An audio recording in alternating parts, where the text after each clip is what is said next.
Assalamualaikum warahmatullahi wabarakatuh. Selamat pagi pemirsa. Selamat pagi pemirsa, selamat pagi Andi Kumala. Bagaimana kabarnya hari ini nih? Cukup beruntung ya kita pada pagi hari ini di tempat kita siaran pada pagi hari ini. Cuacanya ini sejuk dan adem. Ya adem, gitu ya. Jangan ada panas-panas kayak di Timur Tengah sekarang ini. Jadi kenapa tuh? Kok panas? Karena kok bisa-bisanya Israel nyerang Qatar. Dimana di situ sedang berlangsung nih negosiasi, dialog untuk perdamaian atau gencatan senjata. Jadi malah diserang. Rudal Israel mau digagalkan nih. Mau digagalkan. Tapi yang cukup menarik bagaimana kemudian peran dari Indonesia sendiri, yang mana informasinya Presiden Prabowo Subianto telah menemui Emir Qatar. Gitu. Kemudian bagaimanakah hasil dari pertemuan dan perbincangan yang informasinya hanya berlangsung 2 jam? Iya. Ya kan? Yang penting perhatiannya begitu ya. Oke, kita nanti akan bahas. Namun kita hadirkan dulu informasi-informasi menarik untuk pemirsa. Ini ada ledakan hebat yang memporak-porandakan laundry dan juga 2 rumah warga di sebuah rumah susun di kawasan Kemayoran, Jakarta Pusat, Jumat siang.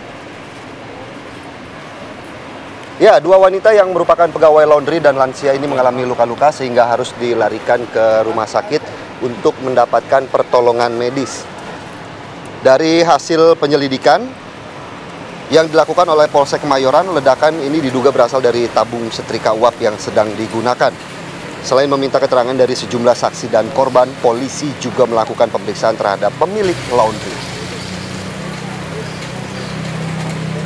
Kalau kita lihat dampak dari ledakan ini cukup besar begitu ya, Nikomala, bagaimana kemudian kerusakan-kerusakan yang kita bisa lihat cukup besar begitu. Iya.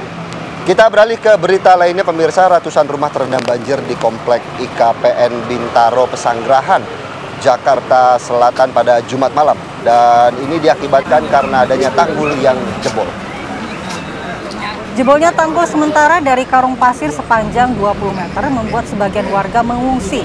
Sementara warga lainnya masih bertahan di rumah mereka yang berada di lantai 2. Mengantisipasi tingginya air, petugas gabungan dari Damkar, Tagana, Satpol PP, TNI, dan Polri disiagakan di lokasi banjir, termasuk perahu karet yang akan dikerahkan jika air ini semakin tinggi. Hingga tadi malam, ratusan rumah di IKPN Bintaro masih terendam banjir, pemirsa. Ketinggian air bervariasi mulai dari 40 hingga mencapai lebih dari 1 meter.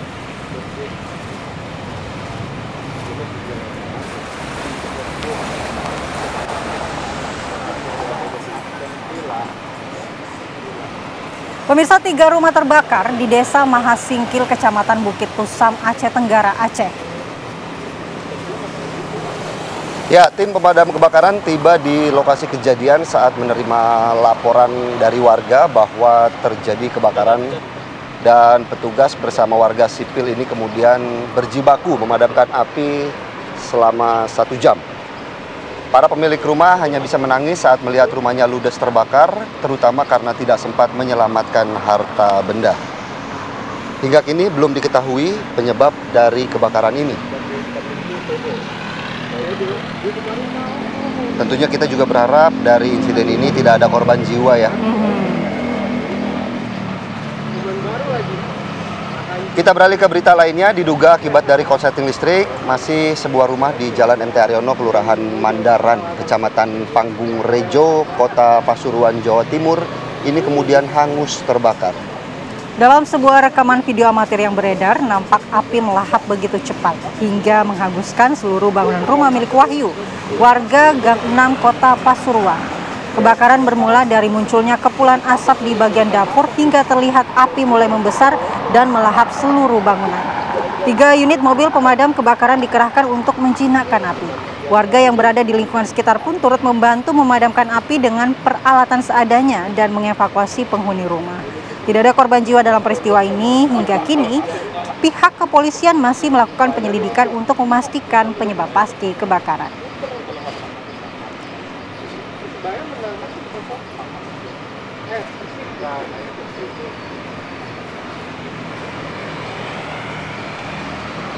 Kita beralih ke Kulon Progo, pemirsa. Akibat supir mengantuk, sebuah minibus tabrak motor di ruas jalan Provinsi Kulon Progo, Yogyakarta pada Jumat pagi. Akibat kejadian tersebut, pemirsa, pengendara motor tewas di lokasi kejadian. Pengemudi yang tewas bernama Sigit Wardoyo, warga Sedayu, Bantul, yang tewas di lokasi kejadian setelah sepeda motornya dihantam oleh minibus yang dikemudikan oleh Dani Naswar yang merupakan warga Jakarta Selatan. Kecelakaan maut ini terjadi di ruas Jalan Pengasih Nanggulan, Padukuhan Lingo, Kelurahan Banyuroto, Kecamatan Nanggulan, Kulon Progo, Yogyakarta. Berdasarkan keterangan saksi mata, peristiwa terjadi ketika minibus melaju dari arah Nanggulan menuju Pengasih, di mana di lokasi kejadian minibus ini melanggar marka jalan hingga akhirnya menghantam sepeda motor korban yang melaju dari arah berlawanan. Saat ini kasus kecelakaan telah ditangani oleh penyidik unit Gakum Satlantas Polres Kulon Progo.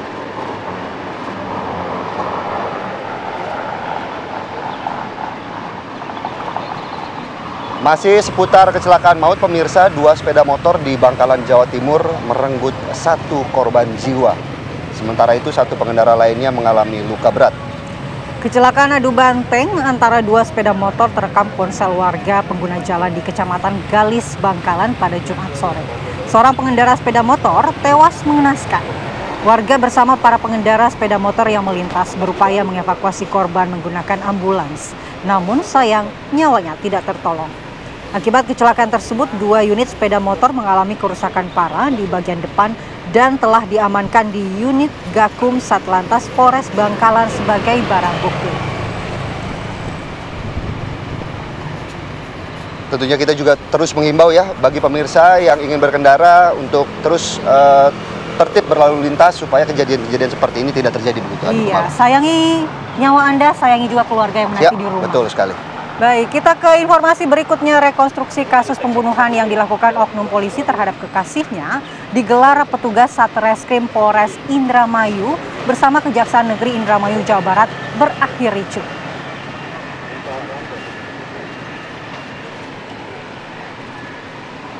Keluarga yang hadir menyaksikan jalannya peragaan, kemudian tiba-tiba saja menyerang dan memaki pelaku saat hendak dibawa ke ruang tahanan, di mana dari rekonstruksi ini terlihat pelaku yang sebelumnya meminjam uang sebesar 32 juta rupiah kepada korban, ini gelap mata setelah ditagih secara terus-menerus hingga akhirnya melakukan pembunuhan.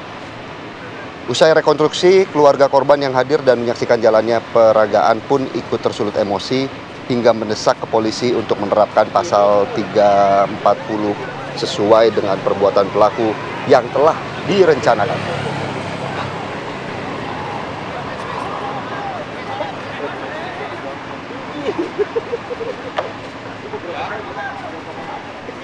Kita beralih ke berita lainnya, pemirsa. Permohonan surat keterangan catatan kepolisian atau SKCK di Polres Bone, Sulawesi Selatan ini membludak dalam 2 hari terakhir. Hal ini merupakan dampak dari adanya proses pemberkasan pegawai pemerintah dengan perjanjian kerja atau P3K. Iya. Ya. Seperti inilah situasi pelayanan SKCK di Polres Bone pada Jumat kemarin. Meski pelayanan ditingkatkan, jumlah pemohon yang membludak membuat suasana menjadi padat. Rata-rata di antara pemohon merupakan calon pegawai pemerintah dengan perjanjian kerja atau P3K yang membutuhkan SKCK sebagai salah satu syarat pemberkasan administrasi. Polres Bone pun membuka pelayanan hingga malam hari dan tetap akan melakukan pelayanan pada akhir pekan. Lonjakan permohonan SKCK di Polres Bone diperkirakan masih terus terjadi selama masa pemberkasan P3K berlangsung. Pihak kepolisian memastikan pelayanan tetap berjalan maksimal meski terjadi antrian panjang. Surat keterangan catatan kepolisian. Ya. Sayangnya ini yang mengantri SKCK. Kalau pembuatan surat keterangan tidak mampu, mungkin saya mau ikutan ya. Tidak mampu menahan diri mungkin Anda ya. Kembali di Apa Kabar Indonesia Pagi, pemirsa. Indonesia terus ambil bagian ya dalam menurunkan eskalasi serangan ataupun tensi yang masih tinggi di kawasan Timur Tengah, di mana Presiden Prabowo Subianto juga telah tiba di Qatar untuk memberikan dukungan dan solidaritas dari Indonesia untuk Doha, Qatar. Presiden Republik Indonesia Prabowo Subianto melakukan pertemuan resmi dengan Emir Qatar Yang Mulia Sheikh Tamim bin Hamad Al Thani pada Jumat waktu setempat. Ketibaan Presiden Prabowo di Istana Lusail Doha disambut secara langsung oleh Emir Qatar di serambi luar istana. Pertemuan ini berlangsung dalam suasana penuh keakraban sekaligus keprihatinan pasca serangan Israel yang terjadi di Doha pada Selasa lalu. Mengawali pertemuannya dengan Emir Qatar, kepala negara menyampaikan rasa simpati yang mendalam terhadap masyarakat yang terdampak akibat insiden tersebut. Presiden Prabowo menegaskan bahwa Indonesia mendukung kedaulatan Qatar dan menekankan pentingnya solidaritas internasional dalam merespons serangan yang mengancam stabilitas kawasan. Selain membahas situasi keamanan global, Presiden Prabowo dan Emir Qatar juga berdiskusi mengenai dinamika global, termasuk eskalasi konflik di Timur Tengah. Presiden Prabowo menekankan perlunya peran aktif negara-negara sahabat untuk menjaga keseimbangan geopolitik dan mengedepankan dialog internasional. Kepala negara turut mendorong suara kolektif dunia agar makin lantang dalam menyerukan penghentian segala bentuk agresi yang merugikan rakyat sipil. Diplomasi yang berlandaskan kemanusiaan, keadilan, dan perdamaian juga diyakini menjadi bagian penting demi masa depan yang lebih stabil. Sementara itu, Emir Sheikh Tamim menyampaikan apresiasi atas dukungan Indonesia. Emir Qatar pun turut menegaskan komitmennya untuk bekerja sama dengan Indonesia dalam memperkuat diplomasi global, terutama dalam isu-isu kemanusiaan.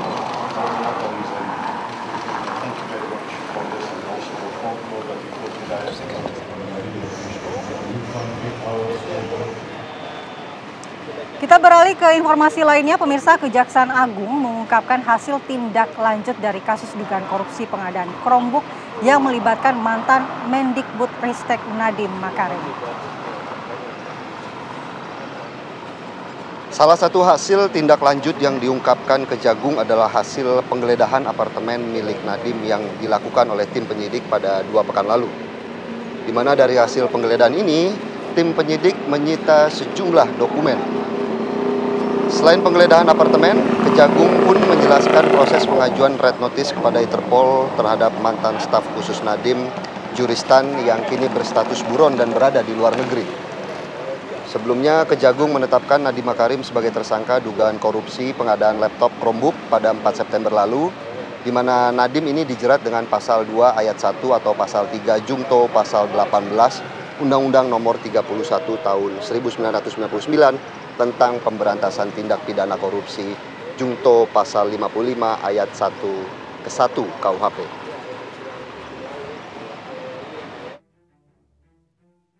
Terkait dengan penanganan perkara Chromebook ini, saat ini pemeriksaan yang jelas sebagaimana teman-teman ketahui terhadap saudara Nadiem tetap tersangka dan sudah dilakukan penahanan oleh penyidik. Sedangkan terhadap pihak-pihak yang terkait ini di beberapa baik perusahaan yang dianggap keterkaitan dan bagian dari penyedia sudah dilakukan juga beberapa pemeriksaan oleh penyidik dalam rangka untuk pembuktian terhadap yang bersangkutan. Perbuatan tindak pidana korupsi tidak hanya terbatas kepada memperkaya diri sendiri, tapi memperkaya orang lain juga kan unsurnya sudah jelas di situ. Yang jelas saat ini penyidik tetap melakukan pendalaman bagaimana mengungkap fakta-fakta hukum yang nantinya akan berkembang, apakah nanti ada pihak terlibat yang lain, nanti kita lihat aja. Sementara untuk saat ini Chromebook hanya 5 tersangka, termasuk yang saudara NS itu. Yang jelas on proses, yang sepengetahuan dari kami terhadap misalnya dari NCB sudah ke Paris tuh ya. Kita tunggu aja approve dari liongnya dari Interpol pusatnya. Dari Jakarta kami akan ajak Anda untuk melihat bagaimana kemudian kondisi terkini Andi Kumala di Bali pasca diterjang oleh banjir bandang, di mana kemarin Wakil Presiden Indonesia Gibran Rakabuming Raka mengunjungi posko pengungsian di Bali, di mana Gibran juga memberikan bantuan berupa sembako dan makanan siap saji pada para pengungsi. Gitu. Ya, Wapres Gibran mendatangi posko pengungsian banjir di Tokpati dan Pasar Bali pukul 9.40 pagi waktu Indonesia Tengah. Gibran hadir bersama Kepala BNPB, Wakil Gubernur Bali, dan juga sejumlah pejabat daerah lainnya. Gibran berbincang dan mendengarkan cerita warga korban banjir. Di posko pengungsian, Gibran memberikan bantuan sembako, makanan siap saji, hingga pakaian. Wapres juga menegaskan pemerintah akan memberikan bantuan kepada seluruh korban yang terdampak banjir. Wapres mengunjungi Pasar Badung Bali untuk melihat kondisi terkini pasca banjir. Wapres bersama pengurus Kadin Bali turut memberikan bantuan kepada korban yang terdampak banjir.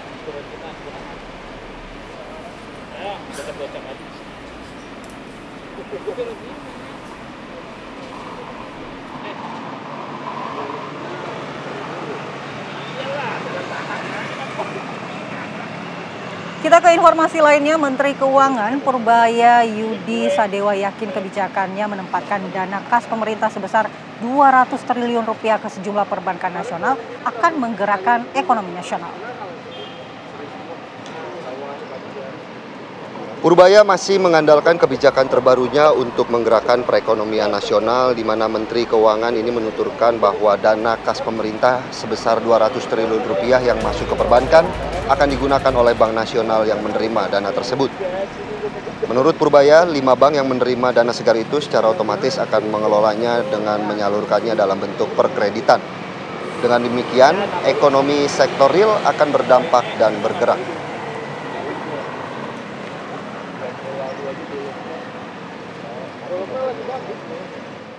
Kan kemarin saya janji akan menambahkan dana 200 triliun ke perbankan. Ini sudah diputuskan dan siang ini sudah disalurkan ya. Oh, insya Allah. Jalan kan ya? Jalan pasti. Ini kita kirim ke 5 bank, Mandiri, BRI, BTN, BNI, BSI. Gimana boleh sebutan ya? Di Mandiri itu kita taruh 55 triliun, BRI 55 triliun, BTN 25 triliun, BNI 55 triliun, BSI 10 triliun. Jadi ini kan tujuannya supaya mengalir ke real sektor utamanya. Pak, ada pengawasan nggak Pak realisasi kreditnya? Nggak ada. Begini, kalau dia nggak pakai dia rugi sendiri. Kan ada cost, sekitar 4% ya costnya. Kalau dia nggak keluarin kredit kan dia harus bayar uang cost itu. Mereka pasti akan berpikir keras untuk menyalurkan dana itu. Kembali di Apa Kabar Indonesia Pagi, pemirsa, 2 pelaku penyiraman air keras ke ibu rumah tangga atau IRT di Pangkal Pinang, Provinsi Bangka Belitung ditangkap tim Sergap Jatanras Polda Bangka Belitung dan tim Buser Naga Polresta Pangkal Pinang.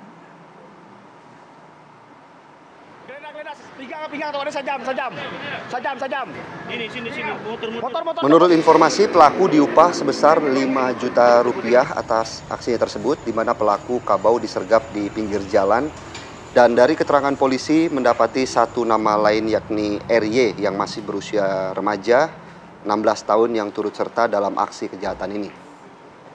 Polisi mengamankan kendaraan yang digunakan oleh para pelaku dan juga berhasil menemukan sejumlah barang bukti yang sempat dibuang oleh kedua pelaku di semak-semak. Saat beraksi, RY berperan mengendarai motor, sedangkan kabau yang mengeksekusi korban dengan menyiram air keras.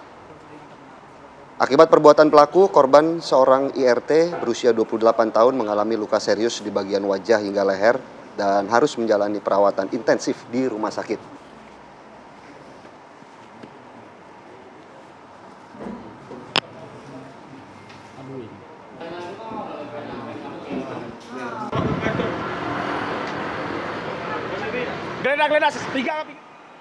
Kita beralih ke berita kriminal lainnya, pemirsa. Komplotan begal sadis bersenjata api menjadi bulan-bulanan warga setelah kepergok hendak mencuri sepeda motor. Ini terjadi di wilayah Lampung, pemirsa. Keduanya ditangkap warga ketika hendak melakukan pembegalan usai mengeluarkan tembak ke arah korban sebanyak 3 kali. Tembakan ke arah korban ini sebanyak 3 kali ya? Beruntung tembakan para pelaku tidak mengenai korban. Warga yang mendengar suara letusan senjata api langsung mengejar korban dan menghakimi kedua pelaku. Tim TKP 308 Polsek Sukoharjo yang tiba di lokasi harus berjibaku menyelamatkan kedua pelaku yang sudah diikat tangan dan kakinya. Petugas pun akhirnya berhasil mengevakuasi kedua pelaku dan langsung dibawa ke puskesmas terdekat. Namun karena luka yang cukup serius, kedua pelaku ini pun dirujuk ke rumah sakit untuk mendapatkan penanganan lebih lanjut. Dari tangan pelaku, polisi juga mengamankan barang bukti senjata api.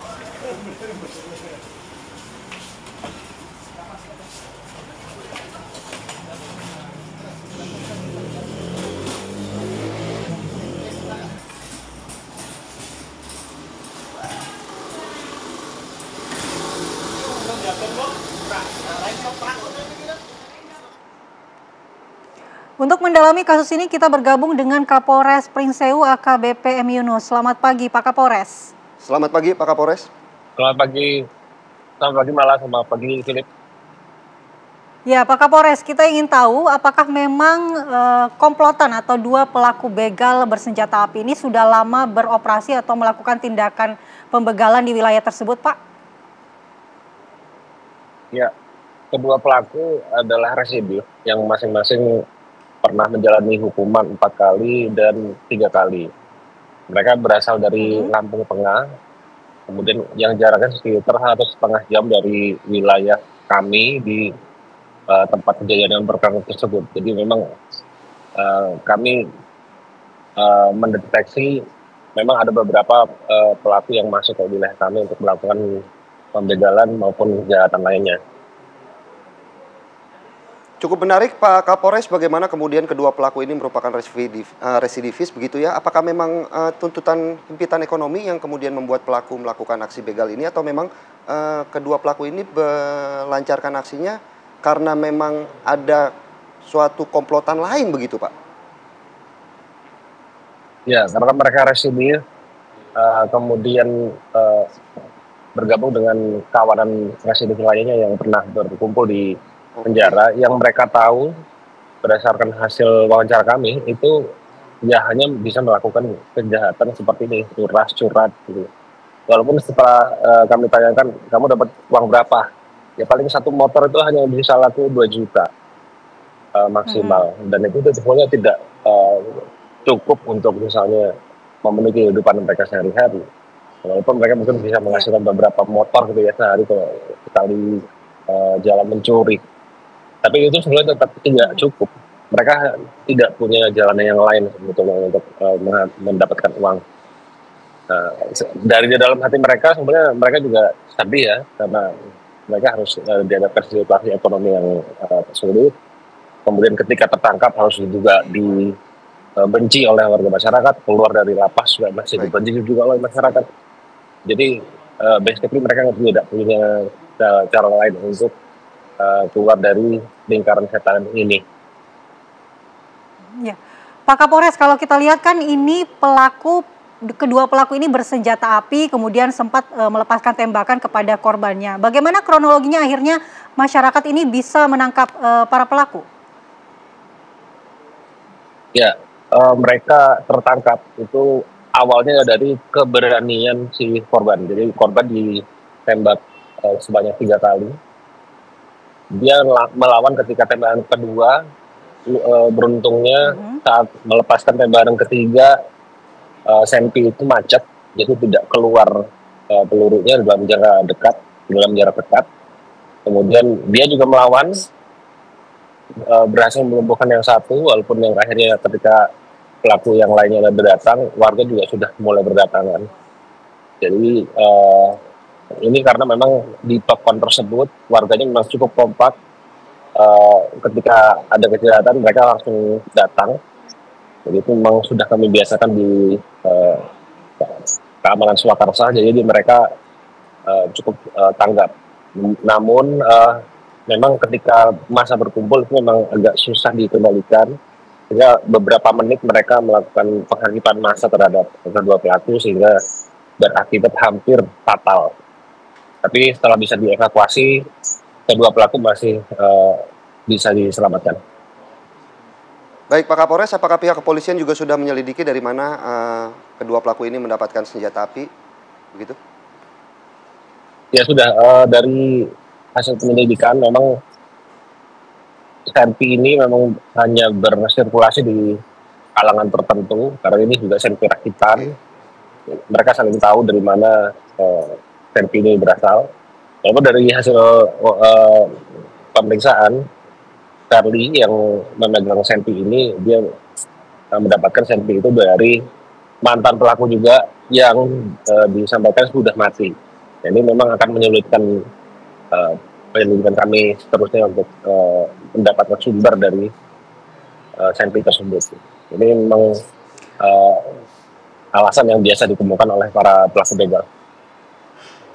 Ya, Pak Kapolres, setelah menangkap para pelaku dan juga dari catatan kepolisian, sudah berapa banyak korban dari pelaku begal ini, Pak Kapolres? Ya, salah satu pelaku yang bernama Ferli itu sudah 4 kali masuk penjara. Itu juga lebih dari 20 laporan polisi masing-masing. Jadi kalau mungkin kita perkirakan sih, ya sudah mencapai ratusan TKP selama dia menjalani pekerjaan yang tidak benar ini. Demikian halnya juga Samsi, dia juga sudah 3 kali masuk penjara. Namun dia memang relatif amatir dibandingkan dengan si seniornya si Verly. Jadi, tapi tetap dia sudah puluhan kali melakukan kejahatan, baik itu curanmor maupun curas ya dengan target warga yang mungkin membawa uang dalam jumlah besar ketika keluar dari bank. Demikian. Baik Pak Kapolres, apakah pihak kepolisian juga sudah menyelidiki pihak-pihak yang menampung hasil dari barang curian yang dilakukan oleh para pelaku begal ini, Pak? Ya, ini relatif baru ya. Mereka baru keluar dari penjara, terus bertemu lagi. Kemudian merasa wilayah kami di Pringsewu itu relatif mudah sebagai sasaran kejahatan. Jadi mereka baru ini ceritanya masuk ke wilayah Pringsewu. Namun kalau dilihat dari record yang sebelumnya, dia beberapa wilayah termasuk di Lampung dan di Jawa itu kami akan mengumpulkan informasi lebih lengkap. Siapa tahu memang ada TKP lain yang memang masih belum di proses penyelidikan gitu ya. Ini akan kami maksimalkan agar pemberkasan perkara ini juga bisa lengkap sehingga di penyelidikan kali ini dia bisa dihukum sangat maksimal gitu.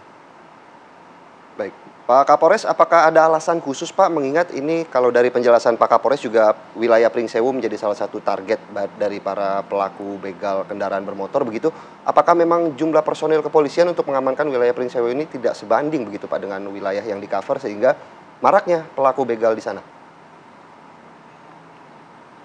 Sebetulnya kalau proporsi petugas kepolisian dibandingkan dengan penduduk di Lampung, ya hampir di semua kabupaten itu relatif sama. Memang masih kurang, tapi masih bisa dioptimalkan. Nah, kenapa kok Pringsewu menjadi salah satu target? Itu karena memang relatif warganya tidak mau melawan ketika menjadi korban kejahatan. Itu cukup menjadi rahasia umum ya, kalau misalnya di warga Pringsewu memang mayoritas ada suku tertentu yang tidak mau berkonflik. Jadi ini menjadi sebuah catatan bagi para pelaku kejahatan untuk menjadikan Pringsewu itu menjadi target. Tapi memang secara berkala setahun terakhir kami upayakan agar warga itu mempunyai keberanian yang cukup gitu untuk melaporkan kejahatan ataupun melawan ketika terjadi kejahatan. Demikian. Baik, ancaman hukumannya Pak Kapolres? Ya, kedua pelaku dijerat dengan pasal 365 KUHP dengan ancaman hukuman penjara maksimal 7 tahun.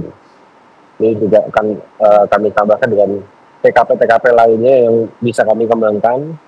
Harapannya memang bisa menjadikan pertimbangan hakim untuk memberikan hukuman maksimal yang lebih yang bisa didapatkan nanti. Baik. Terima kasih. Kita sudah hadirkan narasumber di studio, ada Kiai Haji Muhammad Saitun Rasmin, Ketua Umum Wahda Islamiyah. Assalamualaikum. Waalaikumsalam warahmatullahi wabarakatuh. Kemudian ada juga Pak Hasibullah Satrawi, pengamat Timur Tengah. Selamat pagi. Assalamualaikum Pak Hasibullah. Mas Philip. Ya.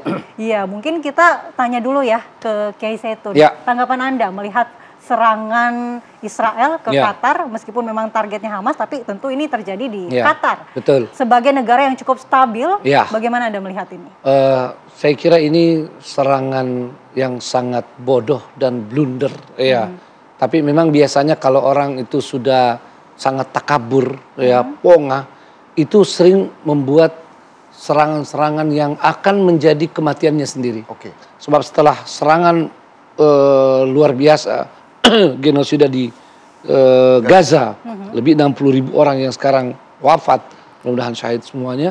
Lalu kemudian serangan ke Syria, lalu kemudian ke berbagai tempat ke Iran, ke Yaman, sekarang ke Qatar. Mungkin Zionis ini berpikir bahwa tidak ada yang bisa mencegah mereka, apalagi merasa mendapat dukungan kuat dari Amerika, terutama dalam perang melawan Iran kemarin. Ya, maka semakin ponga, semakin takabur. Tapi saya meyakini bahwa ini sudah akan menjadi titik kehancuran dari kehancuran. Ya, ini paling minimal akan menjadi awal daripada keruntuhannya.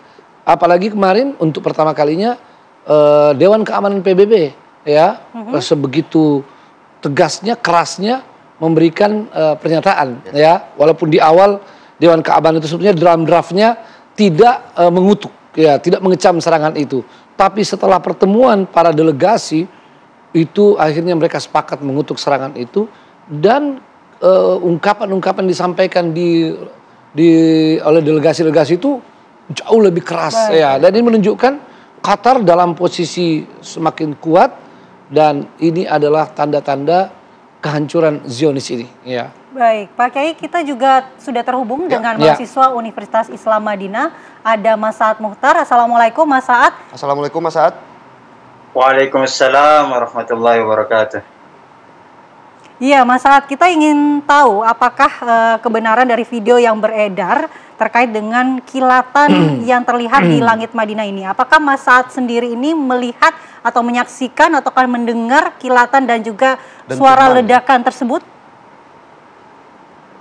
Iya, memang pada tanggal 11 September, hari Kamis kemarin, kira-kira setelah sholat subuh, sekitar pukul 5 ya, 5.45 waktu Arab Saudi, warga memang melihat kilatan di langit di utara kota Madinah yang tampak memang seperti rudal, diiringi dengan ledakan keras, termasuk jamaah-jamaah umroh kita yang baru selesai sholat subuh berjamaah di Masjid Nabawi, itu kemudian melihat dan bahkan mengabadikan ya, yang kemudian menjadi video amatir yang kita lihat hari ini.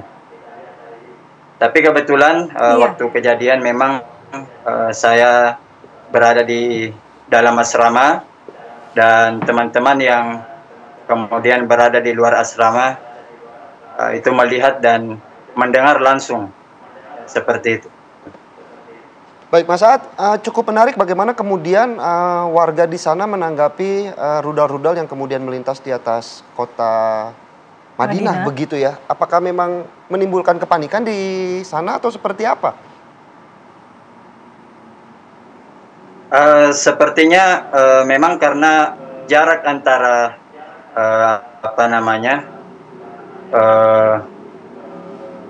kilatan langit yang tampak seperti rudal itu sangat dekat dari Masjid Nabawi, kurang lebih sekitar 5-6 kilo, dan kurang lebih 6-7 kilo dari kampus kami, sehingga memang ada sedikit kepanikan pada awal mulanya. Tetapi hingga saat ini belum ada laporan resmi terkait korban jiwa ya ataupun kerusakan di lokasi kejadian, dan alhamdulillah aktivitas di kota Madinah khususnya di sekitar Masjid Nabawi dan sekitarnya itu berlangsung normal setelah kejadian seperti itu. Baik, Mas Saad, mungkin sedikit saja artinya pemerintah Arab Saudi juga minim terkait update kilatan cahaya yang melintas di atas kota Madinah, atau seperti apa di sana? Kita memang perlu garis bawahi bahwa memang sampai saat ini pemerintah Saudi baik melalui Kementerian Pertahanan, pemerintah Provinsi Kota Madinah itu belum mengeluarkan pernyataan resmi yang memastikan apa sebenarnya benda itu atau dari mana asalnya, apakah memang rudal atau yang lainnya. Jadi memang statusnya masih dalam tahap penyelidikan dan investigasi dari otoritas Arab Saudi, dan tentu kita menunggu. Baik, terima kasih Mas Saad. Saya mau ke Mas Hasbullah. Bagaimana kemudian respon Arab Saudi, pemerintah Arab Saudi yang hingga kini masih minim menurut Mas Saad di sana informasi terkait update dari kilatan? Apakah memang ini belum ada tindakan resmi dari pemerintah Arab Saudi, seperti apa? Iya, seperti juga tadi dilaporkan, memang sampai hari ini baik dari pihak Arab Saudi ataupun negara-negara terkait belum ada statement resmi. Ini apa yang melintas di Madinah. Tapi Mas Philip dan Mbak Mala, sebenarnya kalau kita pahami kondisi sekarang di Timur Tengah ini, dalam 1 minggu terakhir kita bisa sebut sebagai ini hari-hari genting, hari-hari deadline, hari-hari penuh dengan ketegangan. Saya menduga negara-negara di kawasan sekarang berada di siaga 1. Kenapa? Saya ingin mengatakan bahwa 22 September besok ini adalah hari yang paling menegangkan terutama bagi Israel. Karena satu, bahwa tanggal 22 itu akan dijadikan sebagai momentum oleh Prancis dan Arab Saudi untuk koalisi internasional negara-negara untuk menyuarakan solusi 2 negara. Dan hari ini seperti disampaikan oleh Ustadz Zaitun tadi, itu pengantarnya sudah dilakukan dengan pengambilan suara di majelis umum, di mana 142 mendukung solusi 2 negara, hanya 10 yang melawan dan 12 abstain. Ini prakondisi. Puncaknya adalah tanggal 22. Dan kita tahu Israel betul-betul kebakaran jenggot dengan ini semua karena inisiator, pendukung daripada gerakan ini adalah negara-negara yang selama ini secara tradisional mendukung Israel. Ada Inggris, ada Prancis dan juga negara-negara besar di Eropa atau di Barat yang selama ini mendukung Israel, justru sekarang mendukung kemerdekaan atau mengakui kemerdekaan Palestina. Sementara di sisi lain kita juga melihat Israel sampai di hari 707 kalau nggak salah sekarang ini, setelah 7 Oktober 2023 belum mencapai satupun target perang membabi buta yang dia lakukan di Gaza. Mereka ingin mengosongkan Gaza dari Hamas, sampai sekarang Hamas juga nggak bisa dikosongkan. Mereka ingin mengambil paksa sandera, sampai hari ini tidak ada sandera yang bebas tanpa negosiasi. Dan ini membuat sebuah prestasi tersendiri, baik itu Netanyahu atau bahkan Trump. Karena saya melihat Trump dan Netanyahu sebenarnya terlibat dalam permainan strategi yang saya sebut sebagai strategi 2 tangan. Jadi seakan-akan satu mukul, satu seakan-akan dia yang kalem-kalem. Saya belum ada konfirmasi. Saya melihat kalau Trump tidak memberikan pernyataan lebih resmi, lebih keras kepada Netanyahu terkait dengan serangannya ke Qatar, maka patut diduga dengan sangat keras Trump juga menyetujui atau mengetahui tidak serangan itu. Kalau tidak mengambil tindakan lebih tegas. Kenapa? Karena sebagaimana Trump juga sendiri katakan, Trump adalah bagian daripada mitra strategis Amerika. Dan kita harus ingat bahwa Qatar lah satu-satunya negara yang kasih pesawat untuk Trump. Nggak ada negara lain yang kasih itu. Dan Trump menerima dengan sangat bangga. Dia katakan, kalau saya menolak seperti ini, ini kurang persis, kurang lebih begitu indikasi diksi yang digunakan. Bagaimana kita mau menolak hibah seperti ini? Tapi sikap Trump seperti apa? Katanya dia tahu informasinya, mau memberitahu, tapi justru tidak diberitahu sebelum serangan. 2 hari setelah kejadian, menurut saya agak meleset dari yang diharapkan. Karena Trump sempat menjanjikan hari Kamis kemarin dia akan berikan statement secara resmi. Dan kita ikutin belum ada statement secara resmi. Dan sekarang sedang berlangsung pertemuan-pertemuan elit dari Qatar dengan Amerika untuk menyikapi perkembangan-perkembangan terbaru. Salah satunya juga pertemuan dengan Presiden Prabowo Subianto yang saat ini juga berada di Qatar, dan informasinya pertemuan yang berlangsung hanya 2 jam untuk kemudian membantu kondisi geopolitik. Itu yang sangat kita apresiasi sebetulnya. Kita akan bahas di segmen selanjutnya, Pak Ustadz ya. Tetaplah bersama kami di Apa Kabar Indonesia. Terima kasih. Kita lanjutkan dialog kita di Apa Kabar Indonesia Pagi. Kita ke Kiai Zaitun. Bagaimana dampak serangan Israel ke Qatar ini terhadap posisi konflik Gaza, Israel maupun juga Palestina? Sebetulnya ini mudah-mudahan seperti kaidah dalam bahasa Arab, rubba dharratin nafi'ah. Sesuatu yang kelihatan buruk tapi akan sangat bermanfaat. Apalagi kemarin ini pelanggaran yang sangat luar biasa ke sebuah negara berdaulat yang merupakan negeri yang sungguh-sungguh. Qatar ini kan kurang apa sungguh-sungguhnya mencari jalan biar supaya Zionis juga bisa bebaskan sandera mereka kan, orang-orang mereka yang lagi ditawan di sana. Tapi dengan serangan ini akan berdampak yang sangat kuat baik bagi Qatar maupun bagi Palestina. Nah, Yang penting kita ingatkan bahwa Zionis ini kemungkinan akan melanjutkan jurus mabuknya. Ini jurus mabuk sebetulnya ya. Iya, jurus mabuk. Maka perlu kewaspadaan di semua Timur Tengah, terutama kita menghimbau para pemerintah negeri-negeri di Timur Tengah itu dan negeri-negeri Islam mesti kewaspadaan tinggi. Ini jurus mabuk nih lagi dimainkan. Dan kita apresiasi presiden kita, Betul, Pak yang Prabowo. kemarin juga sudah bertemu Luar dengan biasa Emir Qatar ya. Kita angkat topi dan kita bangga. Ada presiden yang bisa bergerak cepat ya. Bukan sekedar telepon menyatakan langsung berangkat. Hanya 2 jam di sana loh. Hanya 2 jam. Kemudian ya. Pak Ustadz melihat bagaimana dukungan moral dari masyarakat Itu luar Indonesia biasa. Ya. sebagai umat Muslim juga. Itu Pak Presiden kita dan mewakili perasaan kita orang Indonesia. Orang Indonesia alhamdulillah memang seperti itu. Kelihatan lemah lembut tapi punya yang namanya empati yang sangat tinggi dan jiwa kesatriaan. Ya. Maka beliau tidak takut. Mungkin pemimpin lain cukup telepon lah ya. Presiden kesana. Langsung ke sana ya meskipun dalam waktu yang dalam waktu singkat ya tidak takut kondisi di sana dan beliau juga merasa aman di dalam negeri alhamdulillah. Nah, saya ingin mengingatkan masyarakat kita bahwa 2 hal. Satu, walaupun dengan keyakinan tadi, mari bangkitkan terus kembali semangat perlawanan. Ini udah saatnya untuk terus dibangkitkan. Sebab kekuasaan Zionis ini setelah 70 tahun lebih nampaknya mereka sudah di puncak ya, sudah sangat angkuh seperti Firaun, Namrud ya, yang kalau ada yang menunjukkan perlawanan secara serius itu tentu akan menghancurkan nanti itu. Tentu tidak mesti perlawanan fisik, ya perlawanan fisik di Gaza sana ya, tapi di kita ini semangat itu pernyataan apalagi dengan people power sekarang ini kalau masyarakat dengan medsos dan dunia yang alhamdulillah sekarang semakin kuat, kita yakin itu akan. Yang kedua, ini saatnya banyak berdoa pada Yang Maha Kuasa ya. Ya saat-saat seperti ini, ya saat-saat di mana ada orang-orang yang sangat kejam, sangat bengis ya dan seolah-olah seperti memiliki segala kekuasaan dan lupa ada Yang Maha Kuasa. Mohonlah pada Yang Maha Kuasa ya. Ini mudah-mudahan akan dihancurkan dan dunia akan kembali pada tatanan yang kita harapkan insyaallah. Terima kasih Pak Ustadz. Kita mau ke Mas Saad. Mas Saad masih bersama kami?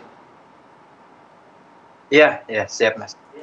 Baik Mas Saad, adakah kemudian pesan khusus dari Kedutaan Besar Republik Indonesia di sana terkait bagaimana kemudian fenomena kilatan cahaya di sana? Apakah ada pesan khusus untuk masyarakat Indonesia yang saat ini berada di Madinah begitu?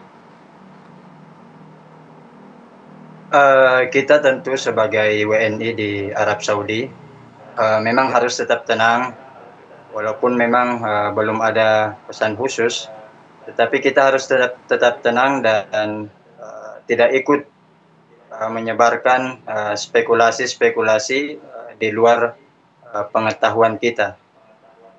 Kita tahu bahwa Madinah memang selalu menjadi kota yang paling aman dan alhamdulillah kami bersyukur bisa menuntut ilmu di kota suci ini. Dan tentunya insya Allah kota suci ini akan terus dijaga dari keburukan-keburukan insya Allah. Seperti itu. Ya Mas Saad, lalu apakah di sana khususnya mungkin di kawasan kampus di Universitas Islam Madinah ini juga menjadi perbincangan mengenai kondisi geopolitik pasca serangan Israel ke Qatar?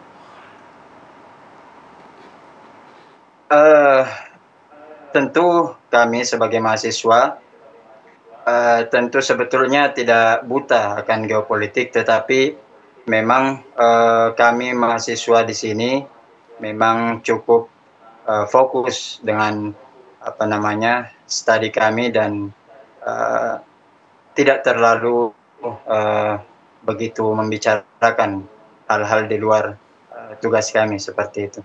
Tetapi yang kita tidak bisa memastikan memang hari ini apakah rudal yang memang dicegat oleh sistem pertahanan Saudi ataukah apakah ini hanya uji coba. Jadi memang kita dalam posisi menunggu ya, hasil investigasi dari otoritas dari Arab Saudi.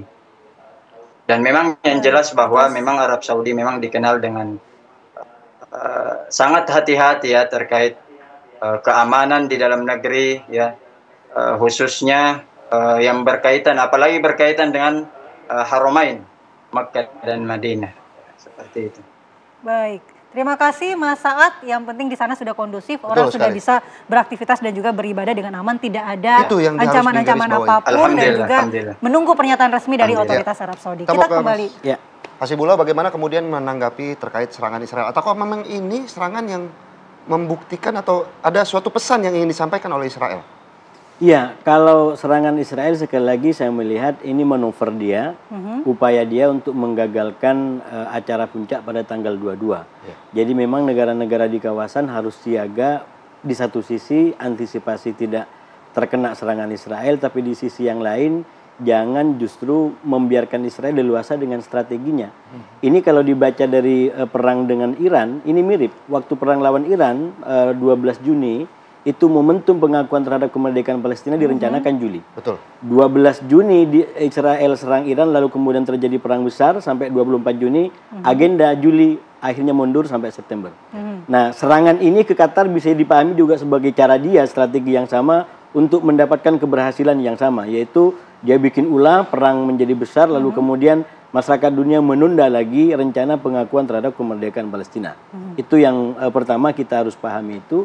Dan yang kedua, menurut saya dari serangan ini, termasuk juga kunjungan Pak Prabowo ke sana, mestinya menjadi kayak semacam inspirasi bagi negara-negara di kawasan dalam membangun koalisi, katakanlah persenjataan dan keamanan yang baru. Karena selama ini sekali lagi Timur Tengah itu saya ibaratkan seperti tubuh orang yang menoleh. Badan tubuhnya itu anti terhadap Israel dan Amerika, tapi kepalanya itu justru dekat dengan Amerika dan Israel. Tunduk ya. Kenapa? Karena mereka kerjasama terutama di bidang keamanan dan persenjataan. Nah, ini yang menurut saya harus menjadi inspirasi bagaimana lebih tegak lurus di antara kepala dengan tubuhnya. Bahwa masyarakat di sana menginginkan, sekali lagi kita tidak ingin perang. Jangan kemudian dianggap kita ingin perang. Kita ingin damai, kita ingin bahasa Indonesia itu dikenal dengan berdaulat sendiri di situ. Kita nggak ingin musuh. Jadi tapi tolong juga dipahami, jangan terus serang menyerang seperti ini. Dan menurut saya lewat katakanlah perubahan dalam koalisi keamanan, sekarang banyak opsi-opsi lain, katakanlah perang Iran itu menunjukkan bagaimana Iran juga punya kemampuan. Itu bisa menjadi alternatif bagaimana menjaga kawasan secara lebih damai. Sekali lagi bukan tujuannya adalah perang. Tapi justru membuat orang lain tidak berani menyerang. Sedikit saja pendek, mungkin Mas Hasibullah melihat pertemuan dengan kedatangan Presiden Prabowo seperti apa bentuk dukungan moralnya? Ya, itu menjadi bukti bahwa Indonesia adalah hadir dalam konteks politik regional dan global, dan kita harapkan itu lebih mewarnai lagi karena tanggal 23 Pak Presiden akan ada kesempatan emas di PBB. Jadi minimal beliau bisa sampaikan tentang perdamaian di Timur Tengah, lalu kemudian pentingnya revisi PBB karena struktur dan masalah, dan yang tidak kalah penting berangkat dari pengalaman Indonesia adalah kerukunan masyarakat global. Kita harus ekspor pengalaman kita ini dengan segala macam kekurangan yang ada, Bhinneka Tunggal Ika, kenapa kita nggak coba itu kembangkan ke dunia untuk kehidupan tatanan global yang lebih damai. Amin. Ya, tentunya kita berharap ya. Iya, kayak satu sedikit. Iya, ini ada yang sebetulnya lucu, dua hal yang patut kita lihat. Netanyahu maupun dubesnya atau utusannya di Dewan Keamanan itu tetap sombong, mengancam Qatar. Padahal satu itu maksudnya begini, dia mengatakan siapapun yang melindungi Hamas, apakah itu Qatar, apakah itu Iran, apakah itu apalagi dia sebut satu itu dia akan terus kejar. Itu walaupun sudah dikejar. Yang kedua, dia nggak berani sebut Turki. Padahal selama ini jelas Turki memberikan dukungan pada perjuangan di Gaza. Ini tanda tanya besar sehingga di Al Jazeera itu disebutkan bahwa ini sesungguhnya menunjukkan ketakutan dia karena ada sisi takutnya dari seorang Israel begitu ya. Karena kalau satu Turki itu anggota Uni Eropa NATO, yang kedua punya uranium dan punya nuklir juga. Gitu. Baik, terima kasih Pak Ustadz untuk penjelasannya pada pagi hari ini, Mas Hasibullah juga dan juga Mas Saad, sehat selalu di sana. Tentunya kita berharap bagaimana masyarakat Indonesia tidak terdampak terkait serangan Israel di kawasan Timur Tengah. Yang pasti Israel nggak akan berani melancarkan rudal di atas Indonesia. Karena kalau lewat Indonesia akan dijadiin bakso. Amin. Biasanya bakso rudal ya, kalau di Indonesia itu terkenal dengan bakso rudal ya begitu. Baik. Pemirsa di Apa Kabar Indonesia Pagi, segmen selanjutnya kami akan hadirkan beragam informasi menarik. Salah satunya ini ada ledakan keras yang mengguncang kawasan permukiman warga di wilayah Pondok Cabe, Tangerang Selatan kemarin ya, pada Jumat pagi. Akibat peristiwa tersebut, beberapa rumah rusak parah dan sejumlah warga menderita luka-luka. Sesaat lagi. Pemirsa, ledakan keras mengguncang kawasan permukiman warga di wilayah Pondok Cabe Ilir, Tangerang Selatan, Banten pada Jumat pagi. Dan akibat peristiwa tersebut, beberapa rumah warga rusak parah, bahkan ada warga yang terluka parah. Kamera amatir warga merekam suasana saat setelah terjadinya ledakan keras yang sempat membuat warga panik. Tampak warga sekitar waktu itu mengevakuasi warga lansia yang terdampak ledakan ya. Ledakan keras mengguncang permukiman warga di Jalan Talas 2, Kelurahan Pondok Cabe Ilir, Kecamatan Pamulang, Tangerang Selatan, Banten. Peristiwa tersebut terjadi Jumat pagi sekitar pukul 5.20 waktu Indonesia Barat. Usai terjadinya ledakan, pihak kepolisian melakukan sterilisasi di tempat kejadian guna penyelidikan.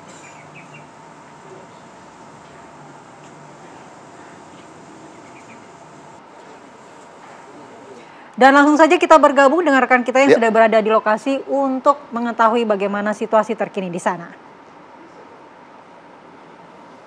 Ya, selamat pagi, Brilian. Baik, Philip, Mala, dan juga... Silakan dengan laporan Anda. Baik, selamat Pak.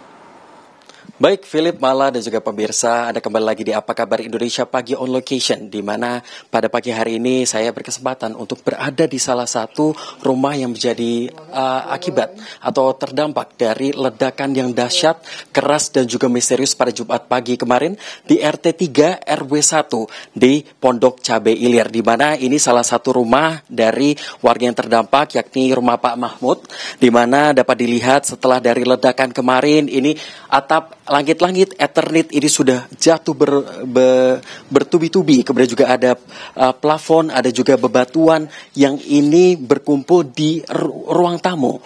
Philip, Mala, dan juga pemirsa. Dan ini kondisinya diperparah dengan adanya hujan yang kemarin mengguyur di sekitar dari Ciputat sini selama beberapa jam, yang menjadikan dari tanah-tanah yang menjadi debu begitu, ini menjadi becek di sini. Dan bisa kita lihat ke dalam lagi, Philip, Mala, dan juga pemirsa, di sini Pak Mahmud memiliki beberapa kamar yang di dalamnya rumah ini ditinggali oleh sejumlah keluarga, di mana ini hancur lebur. Dan dapat dilihat di belakang sana total ada sekitar 3 rumah yang sudah hancur lebur.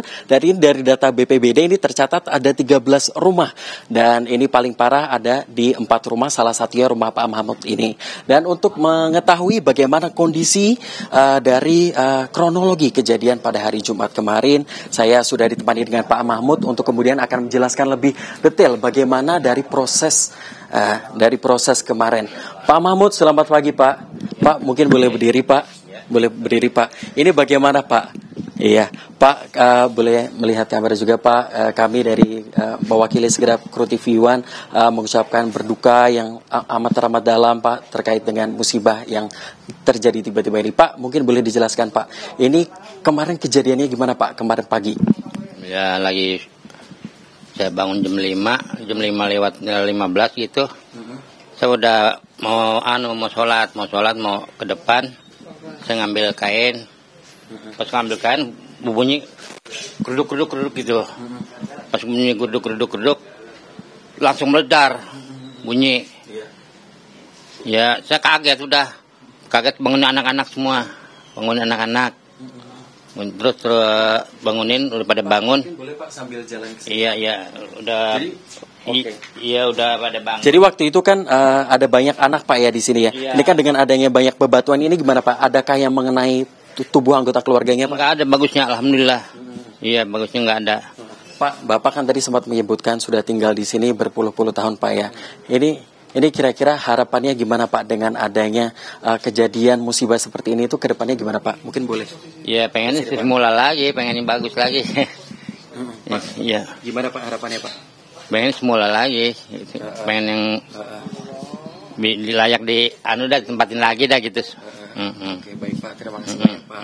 Ya, baik Philip, Mala dan juga pemirsa, selain warga yang terdampak juga ini dalam radius 100 meter dari tempat saya berada di sini ada sebuah musola yang dijadikan posko untuk posko sementara bagi masyarakat yang terdampak yang terlapor sampai dengan sekarang ada 84 jiwa yang kemudian dirawat di sana dan diberikan dari matras, kemudian juga dari sandang papan hingga pangan.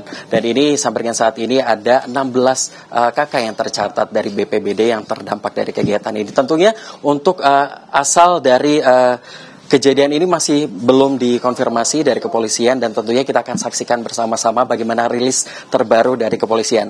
Baik Mala, Philip dan juga pemirsa, kembali ke Anda.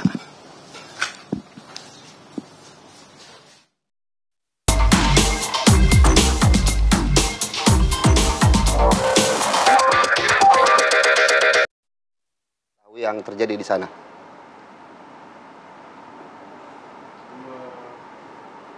Dan pemirsa, laporan dari Briliansyah Sairan tadi sekaligus menutup jumpa kita di Apa Kabar Indonesia pagi hari ini. Aura kasih sakit gigi. Cakep. Terima kasih telah menyaksikan Apa Kabar Indonesia pagi. Saya Firbusyonasur. Saya Niko Mala. Sampai jumpa.